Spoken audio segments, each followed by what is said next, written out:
Paz do nosso Senhor Jesus Cristo a todos, uma boa noite. Enquanto você abre a sua Bíblia no livro do profeta Jeremias, no capítulo 7, eu gostaria de lhe apresentar este que é o início dos 3 sermões acerca da Reforma Protestante. A Reforma Protestante é um marco para todos nós cristãos e estaremos nesses próximos domingos, o de hoje, mais 2 domingos, comentando sobre a Reforma, um pouco antes, talvez da palavra, como agora. E antes de que adentremos o texto bíblico, eu gostaria de que você pudesse ser esclarecido quanto à Reforma Protestante, a qual é comemorada no dia 31 de outubro. Eu gostaria que você soubesse que estamos celebrando neste mês de outubro 503 anos de Reforma Protestante. Essa igreja que você está aqui hoje e está cultuando o Senhor Jesus Cristo é uma igreja protestante.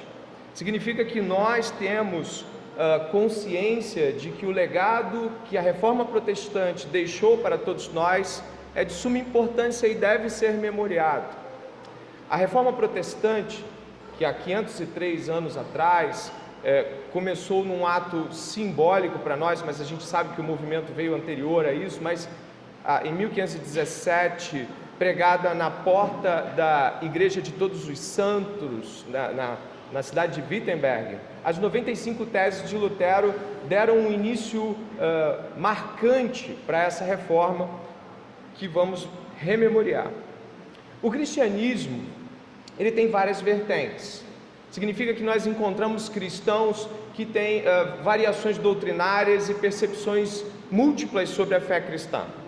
A nossa igreja, essa igreja aqui, a Igreja Batista do Discipulado, assim como outras igrejas também, como outras igrejas batistas, presbiterianas, igrejas da Assembleias de Deus e outras igrejas protestantes evangélicas, acreditam que o protestantismo é uma percepção mais clara e mais fiel à fé cristã que há 2000 anos atrás começa com o Senhor Jesus Cristo, claro, sendo Ele um enviado de Deus, o Filho do Deus vivo. Mas acreditamos que o protestantismo é o cristianismo mais fiel à tradição ortodoxa cristã. Acreditamos que há outras vertentes cristãs que, mesmo que com sinceridade, talvez não se aproximem de modo mais fidedigno da fé cristã, e acreditamos que o protestantismo de fato expressa essa continuidade legítima com o cristianismo do primeiro século. Dito isso, eu gostaria que você ainda pudesse saber que, embora tenhamos muitos nomes na Reforma Protestante, 2 deles se destacam, Martinho Lutero e João Calvino. Este ano nós estaremos falando de Lutero. João Calvino foi um personagem muito importante, um sistematizador, um autor de um livro que, se você quiser entender a Reforma Protestante, compre, que são as Institutas da Religião Cristã. É um livro que define a perspectiva do que foi a Reforma no século XVI. E Martinho Lutero, que vai ser o nosso personagem de início e também desses 3 domingos, Martinho Lutero, ele foi um monge agostiniano. Como monge, é engraçado porque a história dele começa numa tempestade, Em 2 de julho de 1505, Lutero está numa tempestade, do qual imagina que vai morrer, quando então um rompante de Lutero o faz fazer um voto a Santa Ana, e o voto é: se eu sobreviver dessa, eu vou para o monastério. Bom, ele sobreviveu e ele foi para o monastério, dentro desse voto que fez. Foi ordenado monge em 1507, recebeu bacharel em teologia, ou como se chamava, bacharel em Bíblia, em 1509, e doutorado em teologia em 1512. Lutero então foi, de forma expressiva e vertiginosa, alguém que buscou teologia. Porém, ao palestrar sobre livro de Salmos, pregar, as homílias sobre Salmos, Gálatas, Romanos, e também Hebreus, de 1516 para 1517, quando ele já estava como o padre, ou como o monge principal da Catedral de Wittenberg, a Igreja de Todos os Santos, Lutero teve uma percepção, né? Cremos que foi o Senhor que o fez perceber que as realidades da estrutura de fé católica romana do seu tempo estavam deterioradas. Havia deturpação doutrinária, ética, moral e tudo mais. Lutero então percebeu que o cristianismo de seu tempo estava escravizado. Havia Bíblia, havia missa, havia cântico, doações, mas não havia algo que é o tesouro da igreja, o Evangelho. O Evangelho faltava à Igreja Católica Romana, e sem Evangelho cremos que não há arrependimento. Sem Evangelho cremos que não há igrejas saudáveis. Sem Evangelho cremos que não há lideranças corretas que possam guiar o povo de maneira justa, segundo a palavra de Deus. Foi quando então, em 1517, dia 31 de outubro, como já foi citado, Lutero chamou a igreja de seu tempo, a qual ele não pretendia romper os laços, para um debate sobre a venda de perdão de pecados, a venda das chamadas indulgências. A grosso modo, podemos dizer que Lutero então chama a igreja de seu tempo para um debate. Ele apregou 95 afirmações, das quais ele quer que possa haver um debate na melhor dimensão escolástica, no estilo de debate da época. E o que acontece é que, vocês devem lembrar de quando Sansão amarrou o rabo da raposa e soltou na seara dos filisteus. Olha, quando Lutero pregou as 95 teses na porta, rapidamente seus discípulos, não sabemos se horas ou no outro dia ou naquela semana, despregaram de lá, fizeram a impressão já naquele rompante de impressões que Gutenberg havia começado no século XV, a impressora de Gutenberg. E isso se espalhou pela Alemanha, tacando fogo nas searas católicas.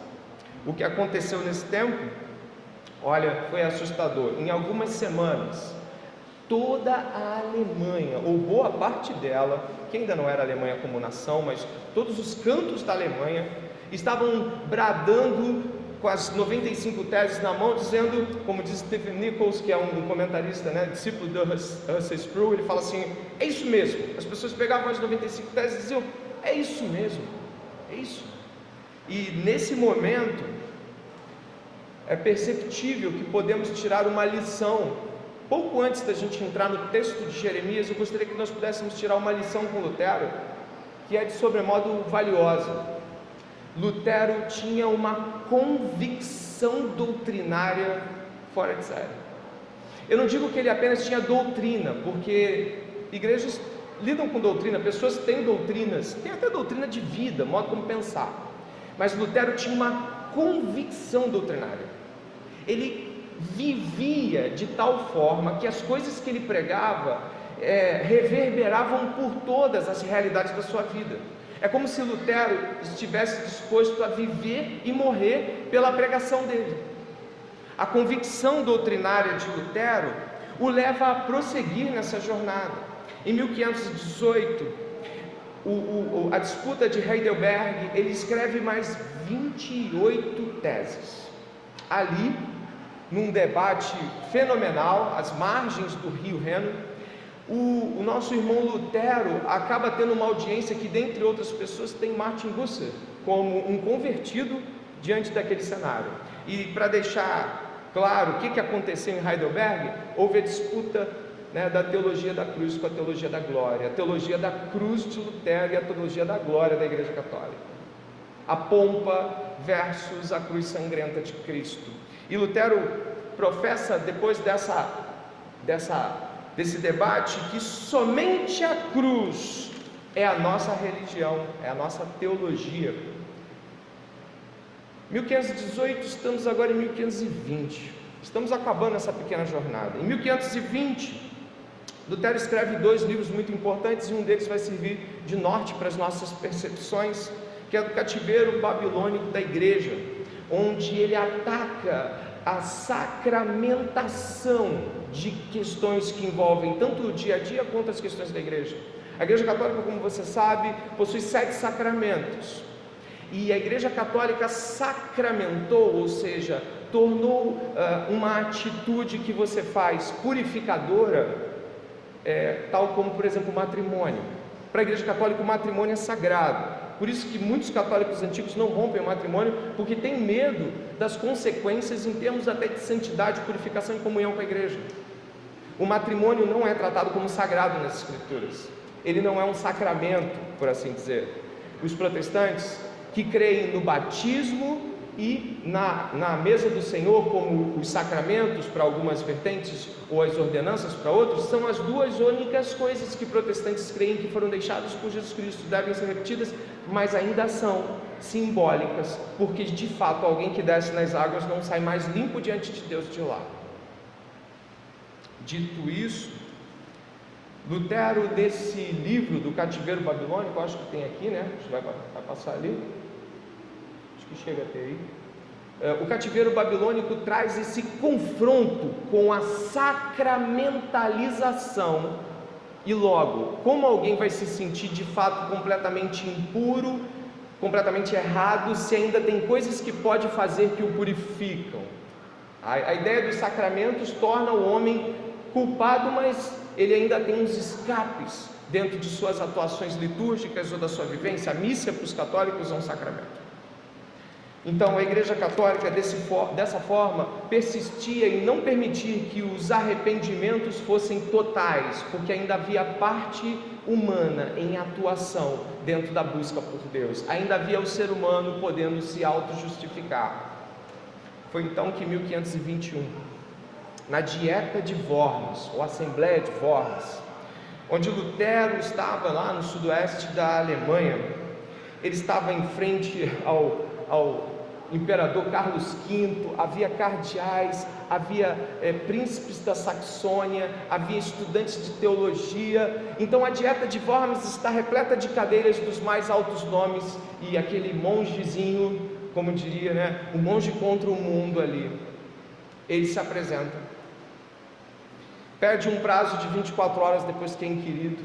E aí nós temos uma fala de Lutero que é muito propícia de ser relembrada na Dieta de Worms, vai estar aqui, a fala final dele, a sua convicção doutrinária, que deve nos fazer lembrar de que de fato, se cremos no que cremos, devemos levar isso até o fim, até as vias da morte, se for necessário. Diz assim o que o pergunta: concordas com o conteúdo ali escrito ou quer se retratar? Ou seja, Lutero, você concorda que você escreveu esses livros todos aqui? É assim que o cara coloca para ele. Ele está sendo acusado de crimes contra a Igreja Católica. Lutero, ressabido, pediu um tempo para responder. Foi-lhe concedido prazo de 24 horas. No outro dia, Lutero respondeu: a menos que eu possa ser refutado e convencido pelo testemunho da Escritura e por claros argumentos, visto que não creio no Papa nem nos concílios, é evidente que todos eles frequentemente erram e se contradizem. Estou conquistado pela Santa Escritura citada por mim, pela consciência, minha consciência está cativa à palavra de Deus. Não posso e não me retratarei, pois é inseguro e perigoso fazer algo contra a consciência. Essa é a minha posição. Não posso agir de outra maneira. Que Deus me ajude. Ele sairia morto dali se não fosse a provisão do Senhor por retirá-lo no meio do caminho e escondê-lo por um tempo. Mas o que nós temos aqui é que Lutero está contra toda a idolatria, passividade, mentira religiosa e hipocrisia de seu tempo. Nas teses existem pontos que eu gostaria de ressaltar antes de iniciar o sermão, conectando com o que estamos vendo. Se vocês puderem perceber, algumas dessas teses são fundamentalmente importantes para a compreensão do próprio cristianismo que a gente tem aqui hoje. Primeira tese de Lutero, das 95: dizendo nosso Senhor, o Mestre e Mestre Jesus Cristo, arrependei-vos, certamente quer que toda a vida de seus crentes na terra seja contínuo e ininterrupto arrependimento. Não é sobre um ato isolado, mas uma vida de arrependimento. Segunda tese: essa expressão não pode e não deve ser interpretada como referindo-se ao sacramento da penitência, isto é, a confissão e satisfação a cargo dos sacerdotes não é sobre você confessar com alguém, é interno. Terceira, todavia não quer que apenas se entenda o arrependimento interno. O arrependimento interno nem mesmo é arrependimento quando não produz toda sorte de mortificação da carne. Espetaculares afirmações de Lutero já para aquele tempo, já para aquele começo de 1517. Ainda tem mais alguns aqui para você ver. A 21 eu destaquei para vocês. Eis porque erram os apregoadores de indulgências, venda de perdão de pecados, ao afirmarem ser o homem perdoado de todas as penas e salvo mediante indulgência do Papa. Talvez você não tenha noção do que era se contrapor contra isso. 27. Pregam futilidades humanas quantos alegam que no momento em que a moeda soa ao cair na caixa, a alma se vai do purgatório. Caiu a moedinha, a alma sai do purgatório. Era aquilo que era pregado. Tetzel fazia isso, né? Um pregador de indulgências. 62, olha que coisa magnífica. O verdadeiro tesouro da igreja é o Santíssimo Evangelho da glória e da graça de Deus. 63. Este tesouro, porém, é muito desprezado e odiado, porquanto faz com que os primeiros sejam os últimos. Segue-se as últimas teses. Fora, pois, com todos esses pregadores que dizem à igreja de Cristo, paz, paz, sem que haja paz. Abençoados, porém, sejam todos os pregadores que dizem à igreja de Cristo, cruz, cruz, sem que haja cruz. Admoeste-se os cristãos a que se empenhem em seguir seu cabeça, Cristo, através da cruz, da morte e do inferno.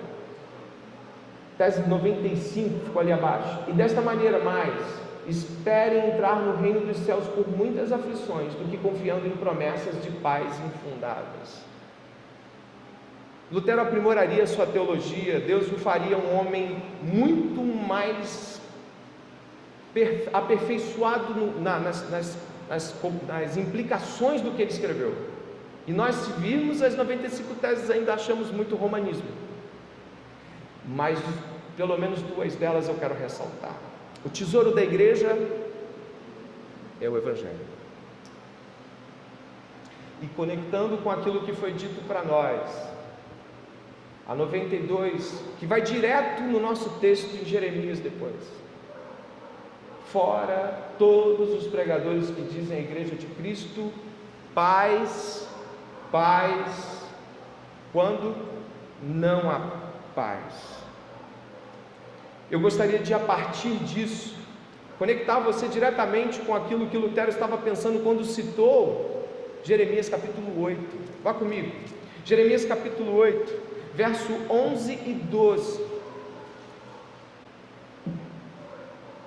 Jeremias capítulo 8, verso 11 e 12.